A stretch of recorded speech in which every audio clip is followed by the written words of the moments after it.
Washington County held its first public State of the County address to a packed house at the Garden Room at the Dixie Convention Center on Tuesday.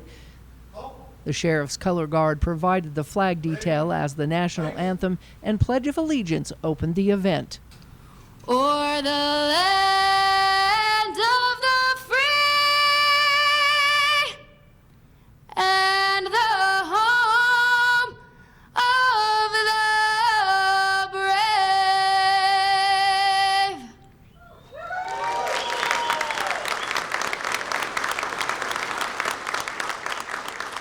Commissioners then took the stage and talked about important issues facing Washington County as it continues to grow and the future plans to solve them. But water and water development has always been at the core of who we are. We talk about the Dixie spirit and what it means and where did it come from. Well, it came from the pioneers that came here and had to pull together to develop the water in order to survive. A lot of people ask about what are we going to do as we have a growing demand on a limited resource in Washington County. We're going to do that through conservation, preserving our resource, and working together. Over the last little while, we have removed over 2 million square feet of non-functional grass that has been replaced with water-efficient landscaping. 1/3 of all grass replacement statewide has happened in Washington County. Well, Washington County is only 7% of our population. We're also beginning a 20-year water management plan of regional water reuse, where we'll be taking our water and reusing it and putting it back into storage and back into ag replacement and securing a drinking source for the future. But we have been the nation's leader in saying, if you're going to come to Washington County and commit a crime, you're going to get arrested and you're going to get prosecuted. We have prosecuted 2,800 criminal cases. That is amazing, including 1,150 victim cases. That is quite a workload. That does deserve an applause. Around $2,000 on average of your property tax is eliminated by the things that the tourists pay here. You can get that study, and I'm happy to provide it for you. But what we're doing is we're going to develop and launch a new media system with advertising. We want to use the data that we have to target markets so that people who really want to come here know what we have for them. And of course, we are encouraging them to come and take care of our great city and land. Unfortunately, we wish it wasn't this way, but Washington County is primarily owned by the federal government. Everything on here that's orange is federal, whether it's U.S. Forest Service land, BLM, National Park land. Anything yellow is the state of Utah.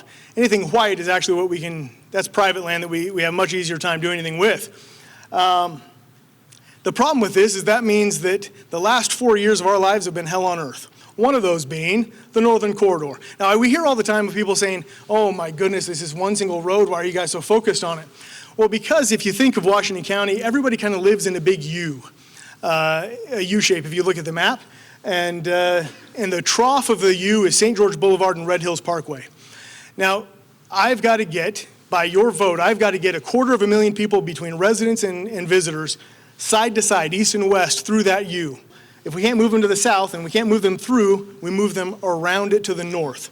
This was a win-win-win that was established long ago. This road has been on the planning for decades.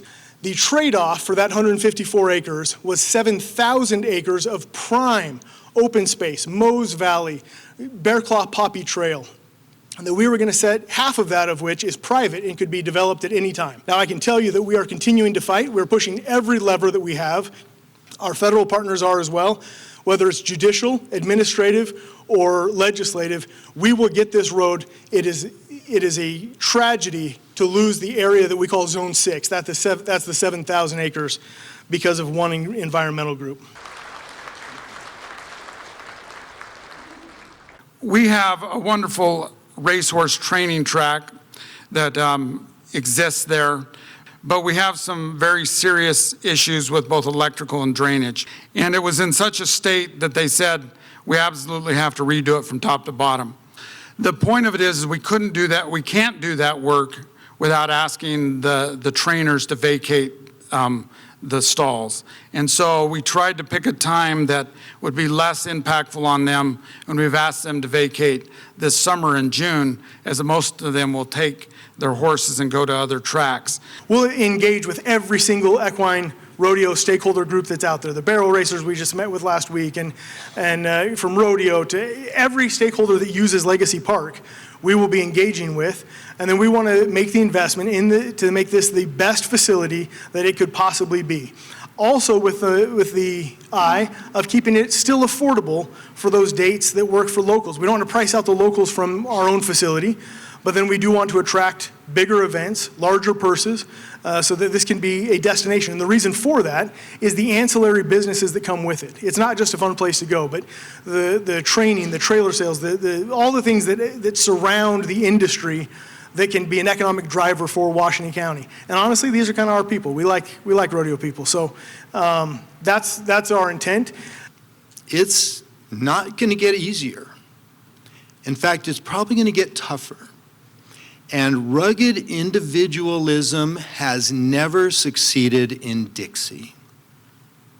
We have linked arms, we've planted flags, we have said we will do it together, simply the way that they, upon the shoulders we ride, built dams, plowed fields, and grew crops, and said, despite everything that God or government has thrown at us, we have to do it together.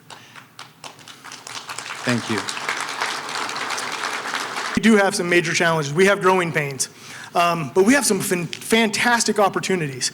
And I say this a lot. While there are challenges, locally, statewide, nationally, I'm optimistic because I think this is an exciting time to be alive. Textbooks cover the hard times. So I'm optimistic of the Dixie spirit when we can say, this is how Washington County handled the hard times here. I'm going to do what I can and lift where I stand to make things better. And then I think we can truly be America's county as an example, a beacon to the rest of the country, if not the rest of the world, of this is how local government should be run. This is how local people solve their own problems. We are growing faster than even our projections a few years ago told us we would. And so with that, we're outpacing some of our plans. But it's critical, I think, that we continue to work to make sure that we keep up. Part of what Commissioner Snow said with the Northern Corridor, we're 2 or 3 years ahead of where we were supposed to have traffic failure. And so growth is a challenge. It's not something I don't consider myself pro-growth, but it's something that a community, like you said, it's better to have a vibrant community than a declining community. And so the infrastructure is something that all of our cities grapple with, and we work together on.